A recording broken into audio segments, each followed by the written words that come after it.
So hello students. हम class 11th का accounts पढ़ रहे थे और अकाउंट्स में हम टॉपिक पढ़ रहे थे अकाउंटिंग प्रोसीजर रूल्स। सर ये भी तो लिखा है बिल्कुल सर, अकाउंटिंग प्रिंसिपल कह लो या प्रोसीजर कह लो, rules of debit and credit. मतलब हमने डेबिट कहाँ यूज़ करना है, क्रेडिट कहाँ यूज़ करना है, उसका क्या रूल है, क्या प्रोसीजर है अकाउंट्स की भाषा में, अकाउंट्स की लैंग्वेज में। ठीक है जी, तो शुरू करते हैं lecture number 3। Sir lecture number 3, lecture number 2 हम और लेक्चर नंबर 1 ऑलरेडी हो गया और हमने पढ़ा भी था सर, याद होगा तो। सर नहीं नहीं नहीं, फिर से याद कराओ सर। बिल्कुल याद कराए थे सर।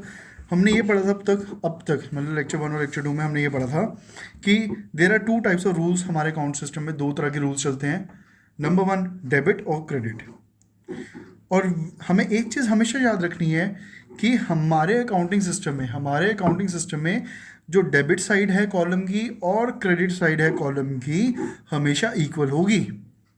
जो डेबिट साइड है कॉलम की और क्रेडिट साइड है कॉलम की हमेशा इक्वल होगी। ठीक है जी। और उस डेबिट साइड यानी डेबिट चीज़, कौन सी चीज़ डेबिट होगी कौन सी चीज़ क्रेडिट होगी, उसको देखने के लिए हमने 3 इंपॉर्टेंट रूल्स बनाए हैं। हमने बनाए हैं सर? नहीं सर, अकाउंट्स में ऑलरेडी बने हुए हैं, हमने तो पढ़ने हैं। तो 3 इंपॉर्टेंट रूल्स हैं जिनको हमने फॉलो करना है ताकि हमें ये पता चल सकते हैं कौन सी चीज़ डेबिट होगी और कौन सी चीज़ क्रेडिट होगी। सर कौन से हैं 3 important rules? Personal account, real account और नॉमिनल अकाउंट। ठीक है जी, personal account, real account, nominal account. Personal account कौन से होते हैं? पर्सनल अकाउंट सर सिंपल सी चीज़ है। पर्सनल अकाउंट मतलब ह्यूमन बींग्स का अकाउंट। पर्सनल अकाउंट का मतलब ह्यूमन बींग्स का अकाउंट। तो इंडिविजुअल्स और सर ह्यूमन बींग्स के अलावा फर्म हो सकती है, कंपनी का अकाउंट, किसी इंस्टीट्यूशन का अकाउंट, इन सारे अकाउंट्स को हम पर्सनल अकाउंट में डिनोट करते हैं। एग्जाम्पल सर मिस्टर एक्स का अकाउंट हो गया, मिस्टर वाई का अकाउंट हो गया, कोई बैंक अकाउंट हो गया, कैपिटल अकाउंट प्रोप्राइटर का हो गया या प्रोप्राइटर का ड्राइंग्स अकाउंट हो गया। कैपिटल ड्राइंग्स हमें पता है, कैपिटल जो वो ही पैसा जो हम शुरू में पैसा इन्वेस्ट करते हैं बिजनेस में, ड्राइंग्स और कुछ पैसा या कुछ प्रोडक्ट्स या कुछ गुड्स हम ऑलरेडी बिजनेस से निकाल लेते हैं। सर पर्सनल अकाउंट तो समझ आ गया कि एक ह्यूमन बीइंग का अकाउंट है, लेकिन ये तो बता दो वो लगेगा कैसे। बिल्कुल, उसका रूल क्या है पर्सनल अकाउंट का? डेबिट द रिसीवर और क्रेडिट द गिवर। मतलब अगर कोई रिसीवर है, कोई चीज़ हमें दे रहा है, वो गिवर हो गया सर। कोई बंदा हमें कोई पैसा दे रहा है, कुछ भी दे रहा है, गिवर है, तो हम उन्हें उसको क्रेडिट कर देना है। अगर कोई बंदा हमसे पैसा ले रहा है वो रिसीवर हो गया, फिर हमने उसको पैसा दिया, he is receiving an amount, he is receiving this amount, तो वो रिसीवर हो गया तो वो डेबिट हो जाएगा। तो it means debit the person's account who receive something in the business and credit that person's account who give something to the business. Simple English लिखी हुई है सर, सिंपल इंग्लिश लिखी हुई है। Debit the person account, debit करना है उस इंसान को, उस पर्सन अकाउंट को जिनसे हम, जो रिसीव कर रहा है पैसा बिकॉज वो रिसीवर है, और क्रेडिट करना है उस पर्सन अकाउंट को जो गिवर है, who give something to the business. Now real account, real account हमने पढ़ा था चीज़ों में, थिंग्स में, जो चीज थिंग्स में डिनोट होती है। मतलब the account of all those who can be valued in terms of money, things, account of all those things whose value can be terms of money. For example sir, अरे simple सी चीज़ है sir, पैसा तो value money में ही होएगा ना। तो पैसा हो गया, उसके बाद फर्नीचर हो गया, मशीन भी वैल्यू होती है, बिल्डिंग भी वैल्यू होती है, और सर गुडविल भी वैल्यू होती है। सर गुडविल भी तो हमारी अपनी है, गुडविल भी तो हमारी अपनी ही है, और गुडविल भी तो पैसों में ही वैल्यू होगी। मैंने आईपीएल का एग्जांपल दिया था। एक प्लेयर की जो वैल्यू होती है वो 1 करोड़ है, लेट्स सी ऑक्शन में, वो प्लेयर की वैल्यू 1 करोड़ से 11 करोड़ 12 करोड़ तक पहुंच जाती है लेट्स सी ऑक्शन में। तो ये उसकी वैल्यू मतलब गुडविल, रेपुटेशन की वजह से वो 1 करोड़ से लेकर वैल्यू 12 करोड़ ये 11 करोड़ तक पहुंच गई। किसकी है? उसकी है, चीज़ है, थिंग है, गुडविल है, तो गुडविल आएगा रियल अकाउंट में। तो कहने का मतलब हम सर ये बोल सकते हैं कि रियल अकाउंट जो होते हैं वो टेंजिबल और इनटेंजिबल दोनों ही होते हैं। बिल्कुल सर, बिल्कुल दोनों ही होते हैं। ठीक है जी। तो सर इसका रूल बता दो एक बार रियल अकाउंट का। बिल्कुल सिंपल सा रूल है sir, debit what comes in, credit what goes out. मतलब जो चीज़, जो थिंग आएगी हमारे पास उसको हमने डेबिट कर देना है, जो चीज़, जो थिंग हमसे दूर दूर जाएगी उसको हमने क्रेडिट कर देना है। Simple, no pimple. कोई डाउट है तो बताइए। नाउ नॉमिनल अकाउंट, अब हम शुरू करते हैं सर नॉमिनल अकाउंट।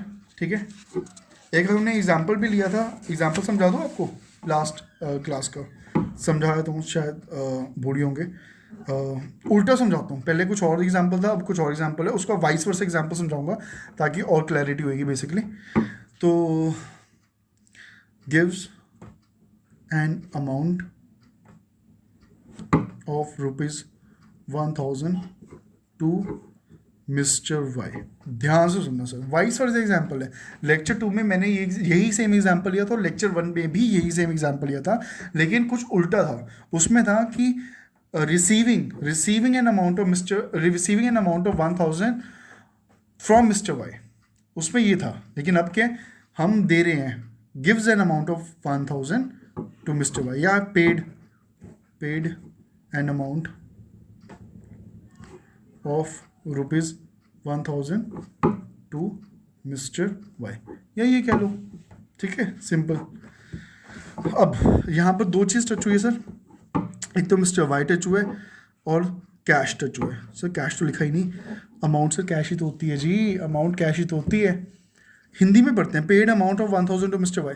हमने 1000 रुपये मिस्टर वाई को दिए, हमने 1000 रुपये मिस्टर वाई को दिए, हमने 1000 रुपये मिस्टर वाई को दिए। सर 3 बार बोलिए, समझाओ तो सही। हमने 1000 रुपये मिस्टर वाई को दिए, तो कि पैसा ही दिया होगा ना। कैश और मिस्टर वाई दो चीज़ टच हुई फिर तो। कितना, 1000 रुपये। अब ध्यान सुनो सर, पिछला समझा रहा हूँ, अभी नॉमिनल शुरू करूँगा। कैश थिंग होगी, मिस्टर वाई ह्यूमन हो गया, इंसान हो गया। थिंग रियल अकाउंट मैंने बताया, रियल अकाउंट में टच होती है, और ह्यूमन पर्सनल अकाउंट में टच होती है। तो रियल थिंग रियल होगी ना, थिंग रियल होगी। रियल के 2 रूल्स बताए थे, डेबिट जो में जो आएगा, क्रेडिट में जो आएगा, और पर्सनल के भी 2 रूल्स से, डेबिट में जो आएगा, क्रेडिट में जो आएगा। डेबिट में वो चीज़ आती है व्हाट कम्स इन, जो चीज़ हमारे पास आई है। क्रेडिट में वो चीज़ आती है व्हाट गोज आउट, जो हमारे से गई है। पर्सनल में डेबिट द रिसीवर, हम रिसीवर को डेबिट करते हैं पर्सनल में, और क्रेडिट द गिवर। ठीक है जी, यहाँ तो कोई डाउट। अब यहाँ पर लिखा है paid an amount of ₹1000 to mister Y. हमने पैसा दिया, हमने कैश दिया मिस्टर वाई से, हमारी जेब से क्या निकला, कैश। कैश क्या है, रियल अकाउंट, वो निकला है गोज आउट, तो कैश होएगा क्रेडिट, कैश होएगा क्रेडिट। ठीक है जी, 1000 से 1000 क्यों, अरे सर 1000 तो है, 1000 है तभी तो 1000 से होएगा, लेकिन कुछ ना कुछ डेबिट भी तो होएगा। तो सर आपने बताया था कैश और मिस्टर वाई, तो मिस्टर वाई को डेबिट कर देते हैं। सर ऐसे तो कर देते हैं, वो तब कर देते हैं जब हमें जल्दी होती है। 3 घंटे के एग्जाम में हमारे पास 2.25 घंटे ऑलरेडी निकल चुके हैं, 2 hours 45 minutes ऑलरेडी निकल चुके हैं, तभी हम ये कर सकते हैं। लेकिन पूरा इन डेप्थ मतलब पता होना चाहिए कि हम कोई चीज़ क्रेडिट क्यों कर रहे हैं और कोई चीज़ हम डेबिट क्यों कर रहे हैं। समझ आई? तो हम समझते हैं मिस्टर वाई को हमने डेबिट क्यों किया। कैश तो कर दिया क्रेडिट, क्योंकि कैश हमारी जेब से जा रहा है, पेड एन अमाउंट, कैश गया, व्हाट गोज आउट, क्रेडिट। ठीक है जी, तो मिस्टर वाई को हमने पढ़ा था 2 रूल्स है, डेबिट या क्रेडिट। अब paid an amount of 1000 to mister Y, किसको दे रहे हैं, मिस्टर वाई को। मिस्टर वाई ले रहा है या दे रहा है, मिस्टर वाई रिसीव कर रहा है, ही इज़ अ रिसीवर। तो पर्सनल अकाउंट में रिसीवर कौन आता है, डेबिट, हेंस तभी हमने मिस्टर वाई को डेबिट किया है, तभी हमने मिस्टर वाई को डेबिट, हाँ डेबिट किया। यहाँ तक कोई डाउट, कोई शक, कोई सवाल तो पूछो। कहाँ पूछे सर, कमेंट में पूछो, हमसे व्हाट्सएप पे पूछो। व्हाट्सएप पे नंबर कहाँ मिलेगा, वेबसाइट से मिल जाएगा। ठीक है जी, और इन केस अगर पीडीएफ में फिर से बता देता हूँ, पीडीएफ डाउनलोड करनी हो तो लिंक में फ्री ऑफ कॉस्ट डिस्क्रिप्शन लिखी हुई है, लिंक दिया हुआ है, वहाँ से जाके डाउनलोड कर सकते हो आप। अब बात आती है सर नॉमिनल अकाउंट पे, आगे बढ़ते हैं सर, बहुत राम कथा थी सुन ली। ठीक है जी, नॉमिनल अकाउंट पे आते हैं। थर्ड आता है हमारे पास, लास्ट रूल है सर बेसिकली ये नॉमिनल अकाउंट। तो सर ये लास्ट लेक्चर है, बिल्कुल नहीं सर लास्ट लेक्चर नहीं है, इसके बाद एक और लेक्चर आएगा जिसमें हम प्यारे प्यारे एग्जाम्पल करेंगे, कुछ चीज़ें समझेंगे, और उसके बाद नेक्स्ट चैप्टर पे बढ़ जाएंगे। ठीक है जी, तो सर नॉमिनल अकाउंट होता क्या है बताना। सर हमने देखा वो अकाउंट जो ह्यूमन बींग्स को टच करते हैं, वो अकाउंट जो थिंग्स को टच करते हैं, चीज़ों को टच करते हैं। सर नॉमिनल अकाउंट का एक बेसिक नेचर होता है, वो चीज़ें नॉमिनल अकाउंट में आती हैं जिनका इनकम या एक्सपेंसेस से लेना देना होता है। सर क्या कह रहे हो आप, सिंपल सी चीज़ है सर, ऑल दोज अकाउंट्स, वो सारे accounts, those accounts which include the account of expenses and incomes. Sir जो बात मैंने हिंदी में बोली थी वही मैंने इंग्लिश में बोल दी है कि वो सारे अकाउंट्स जो अकाउंट एक्सपेंसेस या इनकम्स को डिनोट करते हैं। ठीक है जी। फॉर एग्जांपल हमने सैलरी पे करी है, सैलरी पेड या रेंट पेड, हमने सैलरी पे कर दी, रेंट पे कर दिया, ठीक है, हमने डिस्काउंट अलाउ कर दिया, तो ये सारे कौन से हो गए सर? ये एक्सपेंसेस में हो गए सारे के सारे। हमने सैलरी पे करी, हमारा एक्सपेंस होता है, हमने रेंट पे करा, हमारा एक्सपेंस होता है। सर एक्सपेंस होता क्या है? खर्चा जी, खर्चा। एक्सपेंस होता है खर्चा। तो सैलरी पे करना हमारा खर्चा है, रेंट पे करना हमारा खर्चा है, डिस्काउंट अलाउ खर्चा है। सर डिस्काउंट अलाउ, बिल्कुल सर। 1,000 रुपये की चीज़ थी, कस्टमर नहीं नहीं नहीं मेरे को कम दो, मेरे को नेगोशिएट करना है, ये करना है, वो करना है। मैं क्या, ले जा यार, कोई दिक्कत नहीं, लॉकडाउन चल रहा है, ले जा ले जा ले जा ले जा। लॉकडाउन चल रहा है, माल तो बेच नहीं सकते। अरे कोई दिक्कत नहीं, कल खुलेगा, कल जब खुलेगा माल बहुत बचा हुआ है, ले जा ले जा ले जा ले जा। ठीक है जी, ठीक है। 900 रुपये में हमने दे दिया, तो 100 रुपये का जो डिस्काउंट अलाउ करा, 100 रुपये का जो हमने डिस्काउंट अलाउ करा, उसको 100 रुपये का डिस्काउंट जो दिया, वो तो हमारा खर्चा ही हो गया, एक्सपेंस हो गया, हम उसको एक्सपेंस में काउंट करेंगे। Hence discount allowed is also an part of an expense. ठीक है जी। तो सर ये तो सारी समझा दी आपने एक्सपेंस की चीज़ें कि कौन कौन सी एक्सपेंसेस की है। अब इनकम की भी बता दो। बिल्कुल बता देते हैं सर। तो इसमें ले लेते हैं, let's C commission, commission received. तो सर कमीशन रिसीव तो मतलब कमीशन पेड एक्सपेंस में आएगा। बिल्कुल बिल्कुल सही सर, बड़े हो गए आप, अकाउंट सीख गए, थैंक यू।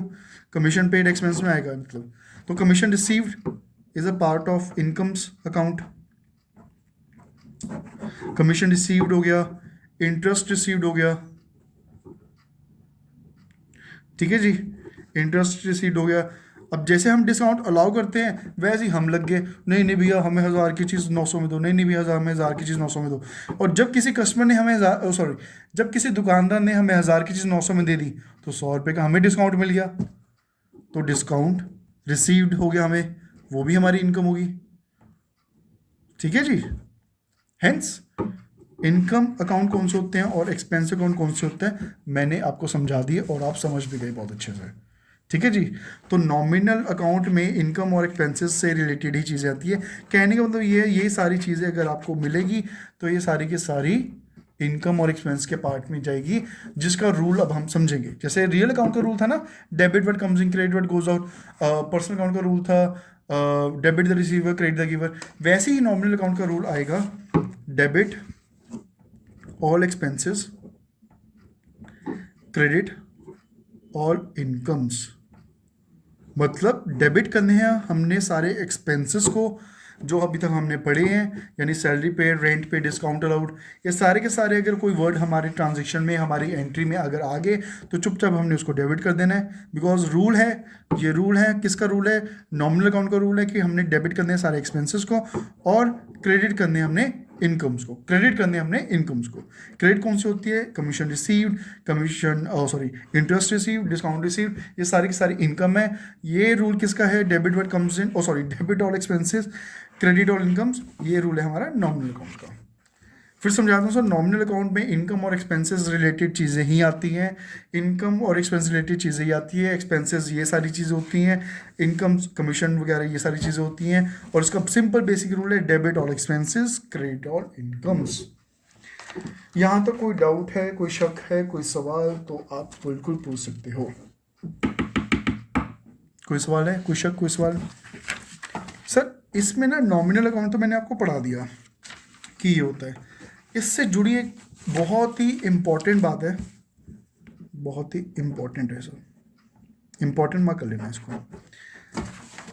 जब भी, ध्यान सुनना सर, पहले लिखना बाद में, मैं भी आप बाद में लिखूंगा, आप भी बाद में लिखना, पहले सुन लेते हैं, दोनों मिलकर सुन लेते हैं, ठीक है? Come on, yes. सो बहुत ही इंपॉर्टेंट बात है सर कि कोई भी वर्ड है, जैसे हमने पढ़ा सैलरी पेड, सैलरी लेते हैं या एक काम करते हैं कमीशन लेते हैं, कमीशन से अच्छे समझेंगे हम। लेट्स सी हमने लिखा कमीशन पेड, तो ये किसका पार्ट हो गया? एक्सपेंस का पार्ट हो गया। हमने अभी ये लिखा ना नॉमिनल में। और अगर कमीशन रिसीव्ड हो, अगर कमीशन रिसीव्ड हो तो ये किसका पार्ट हो गया? इनकम का पार्ट हो गया। डेबिट कर देना एक्सपेंसेस को, क्रेडिट कर देना इनकम्स को। ये चीज़ तो हमने नॉमिनल में पढ़ ली अभी के अभी, ठीक है जी। सर बॉलीवुड डायलॉग, अभी के अभी, ठीक है।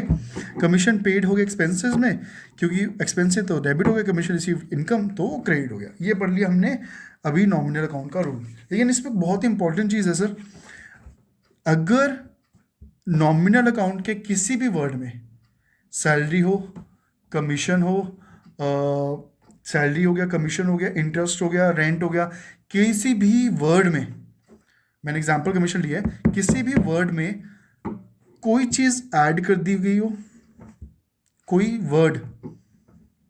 वर्ड ऐड कर दिया गया हो, या हाँ सॉरी, किसी भी वर्ड में नॉमिनल अकाउंट के नेचर के किसी भी वर्ड में कोई भी चीज़ ऐड कर दी हो।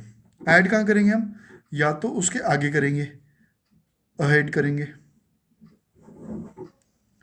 या बिहाइंड करेंगे। सर अहेड बिहाइंड इंग्लिश मत पढ़ाओ, सीधी सी चीज़ बताओ कहना क्या चाहते हो।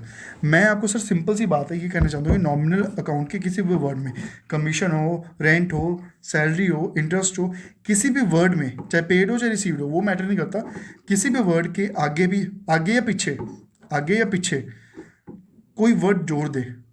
एग्जाम्पल प्रीपेड कमीशन, ठीक है, प्रीपेड कमीशन, या आप ये कह लो कमीशन आउटस्टैंडिंग। और सर इतने भारी भारी वर्ड क्यों यूज़ कर रहे हो? ये तो वैसी जो चीज़ समझ रहे हैं वो चीज़ समझ आ रही है, ऊपर से भारी भारी वर्ड यूज़ कर रहे हो, प्रीपेड और आउटस्टैंडिंग। सर सुनते जाओ, मैं समझाऊंगा ज़रूर, पर प्लीज़ सुनते जाओ, बहुत इंपॉर्टेंट है। मैंने आपको बताया था कि कमीशन, इंटरेस्ट, रेंट, जो भी हम वर्ड यूज़ कर रहे हैं, नॉमिनल अकाउंट का नेचर है, चाहे पेड हो चाहे रिसीव्ड, वो मैटर नहीं करता, नॉमिनल अकाउंट का नेचर है। अगर कोई भी वर्ड जैसे प्रीपेड हो गया, हमने उसके आगे यूज़ किया, वर्ड के कमीशन के आगे यूज़ कर दिया, या कोई भी वर्ड उसके पीछे यूज़ कर दिया, आउटस्टैंडिंग यूज़ कर दिया, तो वो नॉमिनल अकाउंट, पहले तो नॉमिनल था, अब लेकिन रियल अकाउंट बन जाएगा। सॉरी, अब वो पर्सनल अकाउंट बन जाएगा। सॉरी, कहने का मतलब जो हम वर्ड यूज़ कर रहे हैं, जैसे हमने यहाँ यूज़ करे ना, कहाँ गया वो पेज ही दिन कर दिया सर आपने। सो पहले हम salary paid, rent paid, discounted, और ये तो सारे नॉमिनल वर्ड्स आगे जाएंगे सर, नॉमिनल अकाउंट का नेचर हो जाएगा, ठीक है जी। Commission received, interest received, discount receive, ये सारे नॉमिनल वर्ड्स के नेचर आ जाएंगे। लेकिन अगर इन वर्ड के एग्जाम्पल या कमीशन, इनके कोई आगे या कोई पीछे किसी वर्ड जुड़ गया, प्रीपेड कमीशन हो गया, कमीशन आउटस्टैंडिंग हो गया, तो नेचर नॉमिनल अकाउंट से बदल के पर्सनल अकाउंट में आ जाएगा। नेचर नॉमिनल अकाउंट से बदल के पर्सनल अकाउंट में आ जाएगा सर। नेचर नॉमिनल अकाउंट से बदल के पर्सनल अकाउंट में आ जाएगा, तो रूल्स भी फिर नॉमिनल से पर्सनल अकाउंट में हो जाएंगे। सर ऐसा क्यों? पहली बात तो ऐसा क्यों से पहले आप ये बताओ, प्रीपेड कमीशन होती क्या है और कमीशन आउटस्टैंडिंग होती क्या है?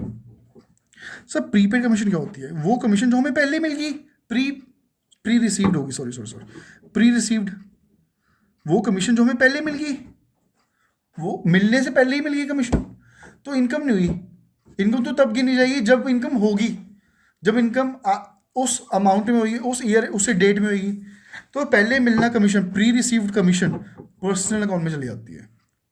कमीशन आउटस्टैंडिंग का मतलब क्या होता है सर? आउटस्टैंडिंग का मतलब होता है सर वही आउटस्टैंडिंग, जैसे हमें टीचर बोलती है व्हाट एन आउटस्टैंडिंग परफॉर्मेंस। नहीं सर, वो आउटस्टैंडिंग नहीं है ये। इस आउटस्टैंडिंग का मतलब होता है अभी पैसा देना है हमारे खाते में, हमारे लेजर में, लेजर तो पढ़ाया नहीं सर, कोई दिक्कत नहीं, हमारे बुक्स में, हमारे अकाउंट्स में कोई अमाउंट पड़ी हुई है, हमने वो देनी है लेकिन दी नहीं। लेट्स से हमने मई में देनी थी, अब जून आ गया, जुलाई आ गया, हम पड़ी नहीं, दी नहीं हमने अमाउंट, तो कमीशन आउटस्टैंडिंग वो पड़ी है, अभी देनी है, पैसा अभी देना है, ठीक है, उसे हम बोलते हैं आउटस्टैंडिंग अमाउंट। तो वो भी कमीशन तक बात हो, रिसीव्ड हो, पेड हो, तो नॉमिनल करने चला गया। लेकिन अगर आउटस्टैंडिंग वो जुड़ जाएगा उसके आगे, तो वो पर्सन में चला जाएगा। सर इतने काटे पीटे मार दिए, कुछ समझ नहीं आ रहा, अभी तक कहानी समझ आई है? ठीक है, यहाँ तो कोई डाउट है? तो कहने का मतलब है nominal account are those account which relate to expenses and incomes, ठीक है जी। उसके बाद हम ये पढ़ते हैं कि the examples of nominal account relating to the expenses are salary paid, rent paid, discount allowed, bad debts. Bad डेब्ट मैंने पढ़ाया था, वो कौन से चीज़ें होती हैं, वो सारी चीज़ें जिनसे हमारा पैसा मिलना था, डेब्ट पैसा मिलना था लेकिन पैसा मर गया, पैसा मिला नहीं है, पैसा डूब गया, वो बैड डेब्ट्स हो जाता है। The example of nominal account related to the incomes are commission received, interest received, discount received, etc. यही चीज़ पढ़ाई है सर। उसके बाद रूल पढ़ाया था कि डेबिट करने हमने सारी की सारी एक्सपेंसेस को और क्रेडिट करने सारी की सारी इनकम्स या गेन्स को। ठीक है जी। उसके बाद हमने आपको ये पढ़ाया था sir, when any word prefix और सफिक्स, सर फिर हैवी इंग्लिश बोल दी, प्रीफिक्स का मतलब होता है पहले, सफिक्स का मतलब होता है बाद में। कोई भी ऐसा वर्ड जिसके आगे या पीछे, कोई नॉमिनल अकाउंट के आगे या पीछे जुड़ जाता है तो वो नॉमिनल अकाउंट, पर्सनल अकाउंट बन जाता है। Simple sir. Nominal account example लेते हैं sir, rent account, outstanding rent हो गया, प्री पेड रेंट हो गया, पर्सनल हो गया ना। सैलरी, आउटस्टैंडिंग सैलरी, सैलरी देनी है या सैलरी प्रीपेड पहले ही दे दी। कमीशन, कमीशन आउटस्टैंडिंग, कमीशन देनी है या कमीशन रिसीव्ड इन एडवांस, पहले ही हमें कमीशन मिल गई उससे। ठीक है जी। इंटरेस्ट, इंटरेस्ट या तो आउटस्टैंडिंग है, कमीशन इंटरेस्ट अभी हमने देना है, या इंटरेस्ट एक्रूड, इंटरेस्ट पहले ही मिल गया। एक्रूड का मतलब भी पहले ही मिलना होता है सर, बहुत हैवी इंग्लिश लिखी हुई है इन्होंने। इंटरेस्ट एक्रूड का मतलब भी पहले ही इंटरेस्ट मिलना होता है। The term accrued means very earned an amount but didn't received, मिल मतलब पहले कमा ली लेकिन मिली नहीं है। यहाँ तो कोई डाउट, कोई शक, कोई सवाल? ठीक है जी। तो अभी तक हमने देखे हैं 3 rules, important personal, real, nominal, तीनों के तीनों रूल्स देख लिए सर। कल लास्ट लेक्चर लगेगा जिसमें मैं बहुत सारे तो नहीं, गिने चुने छोटे छोटे एग्जांपल्स कराऊंगा, लेकिन इंपॉर्टेंट है, don't miss. And till then revise all this topics, revise all the personal accounts, nature of personal accounts, real account, nominal account, and if you have any doubt regarding all this lectures, lecture 1, lecture 2, lecture 3 of the chapter accounting procedure rules of debit and credit, do query us, do ask us from our website. ठीक है जी। Thank you so much, all the best, thank you.